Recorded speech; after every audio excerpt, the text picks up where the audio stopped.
शाय का एक बड़ी खबर राजनीतिक गलियारों से। राहुल गांधी ने जीडीपी में ऐतिहासिक गिरावट के लिए एक बार फिर मोदी सरकार पर निशाना साधा। राहुल ने जीडीपी को ही ऐतिहासिक गिरावट की वजह बताया। राहुल ने रविवार को सोशल मीडिया पर वीडियो शेयर किया जिसमें जीएसटी को गब्बर सिंह टैक्स बताया। उन्होंने कहा कि चालू वित्तीय वर्ष की पहली तिमाही जीडीपी की गिरावट की मुख्य वजह मोदी सरकार का जीएसटी लागू करना है। इसी बीच राहुल ने रविवार को जीएसटी को लेकर 2 मिनट 26 सेकंड का वीडियो जारी किया। राहुल ने कहा, भाजपा के नेतृत्व वाले एनडीए ने ऐसे टैक्स सिस्टम को लागू किया है जिसने गरीब आदमी और भारतीय अर्थव्यवस्था को पूरी तरह से नष्ट कर दिया है। असंगठित अर्थव्यवस्था पर दूसरा बड़ा आक्रमण जीएसटी यूपीए का आइडिया था। एक टैक्स, कम से कम टैक्स, साधारण सरल टैक्स। एनडीए का जीएसटी बिल्कुल अलग है। 4 अलग अलग टैक्स, 28% तक टैक्स और बड़ा कॉम्प्लिकेटेड, समझने को बहुत मुश्किल टैक्स। जो स्मॉल एंड मीडियम बिजनेसेस हैं वो इस टैक्स को भर ही नहीं सकते और जो बड़ी कंपनियां इसको आसानी से भर सकती हैं वो 5, 10, 15 अकाउंटेंट्स लगा सकते हैं। ये 4 अलग अलग रेट क्यों हैं?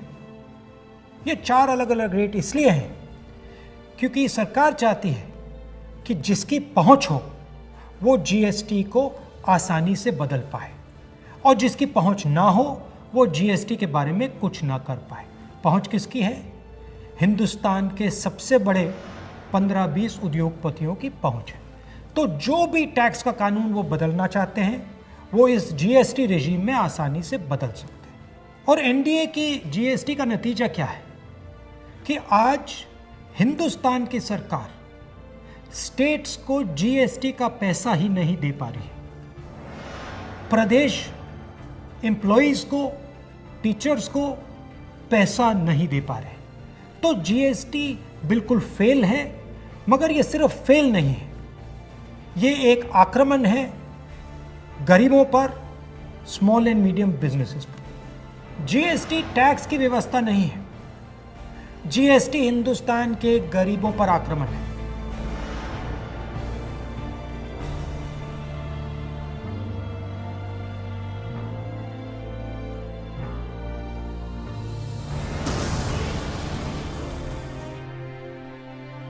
छोटे दुकानदारों पर, स्मॉल एंड मीडियम बिजनेस वालों पर, किसानों और मजदूरों पर आक्रमण है।